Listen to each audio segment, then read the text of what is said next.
ఇక రాజధాని మహిళలపై చేసిన అనుచిత కామెంట్స్ పై చంద్రబాబు సీరియస్ అయ్యారు. ఆడబిడ్డలను అవమానిస్తే ఉపేక్షించేది లేదని వార్నింగ్ ఇచ్చారు. అనుచిత వ్యాఖ్యలు చేసిన వారిపై కఠిన చర్యలుంటాయని హెచ్చరించారు. రాజకీయ కక్షలతో మహిళలపై నిస్సిగ్గుగా మాట్లాడారని చంద్రబాబు మండిపడ్డారు.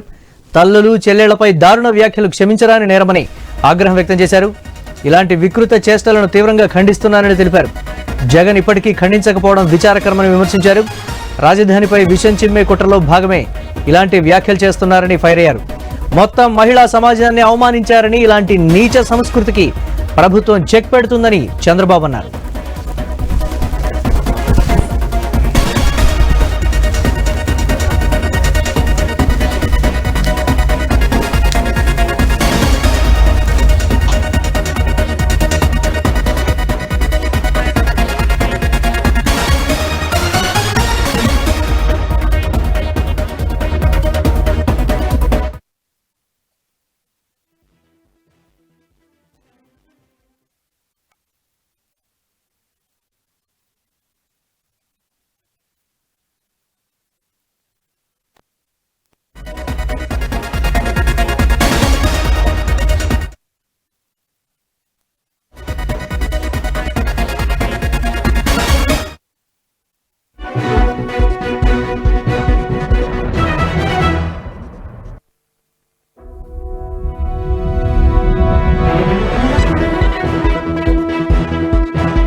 బ్రేక్ న్యూస్ చూస్తున్నాం. రాజధాని మహిళలపై చేసిన అనుచిత కామెంట్స్ పై చంద్రబాబు సీరియస్ అయ్యారు.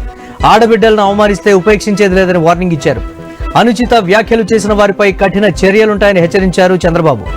రాజకీయ కక్షలతో మహిళలపై నిస్సిగ్గుగా మాట్లాడారని చంద్రబాబు మండిపడ్డారు. తల్లులు చెల్లెళ్లపై దారుణ వ్యాఖ్యలు క్షమించరాని నేరమని ఆగ్రహం వ్యక్తం చేశారు. ఇలాంటి వికృత చేష్టలను తీవ్రంగా ఖండిస్తున్నారని తెలిపారు. జగన్ ఇప్పటికీ ఖండించకపోవడం విచారకరమని విమర్శించారు.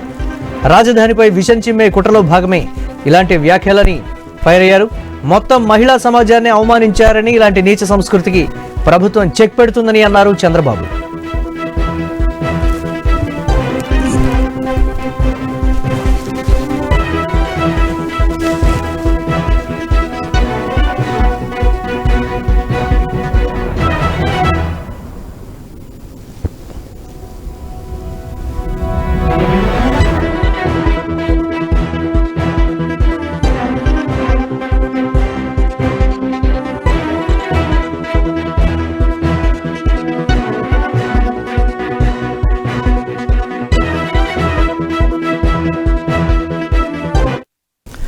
రాజధాని మహిళలపై చేసిన అనుచిత కామెంట్స్ పై చంద్రబాబు సీరియస్ అయ్యారు. ఆడబిడ్డలను అవమానిస్తే ఉపేక్షించేది లేదని వార్నింగ్ ఇచ్చారు. అనుచిత వ్యాఖ్యలు చేసిన వారిపై కఠిన చర్యలుంటాయని కూడా చంద్రబాబు హెచ్చరించారు.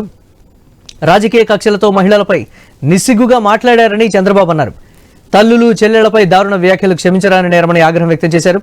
ఇలాంటి వికృత చేష్టలను తీవ్రంగా ఖండిస్తున్నారని తెలిపారు చంద్రబాబు. జగన్ ఇప్పటికీ ఖండించకపోవడం విచారకరమని విమర్శించారు. రాజధానిపై విషం చిమ్మే కుట్రలో భాగమే ఇలాంటి వ్యాఖ్యలని అన్నారు. మొత్తం మహిళా సమాజాన్ని అవమానించారని ఫైర్ అయ్యారు. ఇలాంటి నీచ సంస్కృతికి ప్రభుత్వం చెక్ పెడుతుందని అన్నారు చంద్రబాబు. దీనిపై మరిన్ని అప్డేట్స్ మా కరెస్పాండెంట్ కాంతి అందిస్తారు. ఎస్ కాంతి.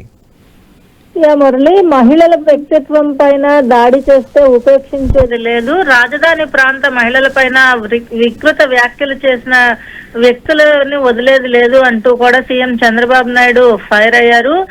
ఏదైతే మీడియా ముసుగులో మహిళల ఆత్మగౌరవాన్ని దెబ్బతీసే వారిపైన అత్యంత కఠిన చర్యలు తీసుకుంటాము, ఖచ్చితంగా రాజకీయంగా అలాగే మీడియాని అడ్డం పెట్టుకుని ఏదైతే విశ్లేషణల పేరుతోటి ఏకంగా తల్లులు చెల్లెళ్ళ పైన దారుణ వ్యాఖ్యలు చేయడం అనేది క్షమించడాని నేరం అంటూ మండిపడ్డారు. అయితే ఎప్పుడు అనుసరించేటువంటి ఈ విష సంస్కృతి ఏదైతే ఉందో ఆ సంస్కృతి పైన తిరుగుబాటుగా గత ఎన్నికల్లో ప్రజలు తీర్పు ఇచ్చినా సరే వారి వైఖరిలో మార్పు రాలేదు, ఖచ్చితంగా రాలేదనే విషయం సుస్పష్టంగా కనిపిస్తా ఉంది. రాజధాని గురించి ఆ ప్రాంత మహిళల వ్యక్తిత్వాలను అవమానించేలాగా వేశ్యలు అంటూ దారుణ వ్యాఖ్యలను ఉపేక్షించే పరిస్థితి లేదు. ఖచ్చితంగా ఇటువంటి వికృతి పోకడలను తీవ్రంగా ఖండిస్తున్నాను అంటూ సీఎం చంద్రబాబు నాయుడు మండిపడ్డారు. తన సొంత మీడియా ఛానల్ ద్వారా జరిగిన ఈ దారుణాన్ని ఓ మాజీ ముఖ్యమంత్రిగా ఉన్న వ్యక్తి ఇప్పటికీ కూడా ఖండించకపోవడం, అలాగే స్త్రీ జాతికి క్షమాపణ చెప్పకపోవడం అనేది మరింత విచారకరమని అన్నారు. దాంతో పాటుగా రాజధాని పైన విషం చిమ్మే కుట్రలో భాగంగానే గట్టు దాటి మహిళల మనోభావాలను గాయపరిచిన వారిపై అత్యంత కఠినంగా చర్యలు తీసుకుంటామంటూ కూడా సీఎం చంద్రబాబు నాయుడు చెప్పారు. అలాగే గత విధ్వంస ప్రభుత్వమే రాజధాని మహిళల పోరాటాన్ని మనసులో పెట్టుకుని ఆ ప్రాంత మహిళల పైన ఉద్దేశపూర్వకంగా నీచాతినేతంగా చేసినటువంటి వ్యాఖ్యలు మొత్తం మహిళా సమాజాన్ని అవమానించడం అంటూ కూడా సీఎం చంద్రబాబు నాయుడు మండిపడ్డారు. అలాగే మహిళలను గౌరవించే వారికి ఆత్మ గౌరవానికి అండగా నిలిచే కూటమి ప్రభుత్వం ఈ నీచ సంస్కృతికి చెక్ పెట్టే బాధ్యత తీసుకుంటుంది అంటూ కూడా సీఎం చంద్రబాబు నాయుడు చెప్పారు. అయితే మహిళల పైన ఇటువంటి వ్యాఖ్యలు చేసినా అలాగే రాజకీయంగా గానీ మీడియా ముసుగులో ఎవరైనా కూడా ఇటువంటి చేసినా లేదా ఎక్కడైనా మాట్లాడినా కూడా ఉపేక్షించేది లేదు. ఖచ్చితంగా వారిపైన కఠిన చర్యలు తీసుకుంటామంటూ కూడా సీఎం చంద్రబాబు నాయుడు మండిపడ్డారు. దీనికి సంబంధించి ఎలాగే ఎవరైతే ఈ వ్యాఖ్యలు చేశారో ఆ ఛానల్ కి సంబంధించి కావచ్చు, లేకపోతే ఆ వ్యక్తి పైన కూడా పోలీసులు తగిన చర్యలు తీసుకోవాలంటూ కూడా సూచించడం జరిగింది. Murali, right, thanks for updates Kanthi.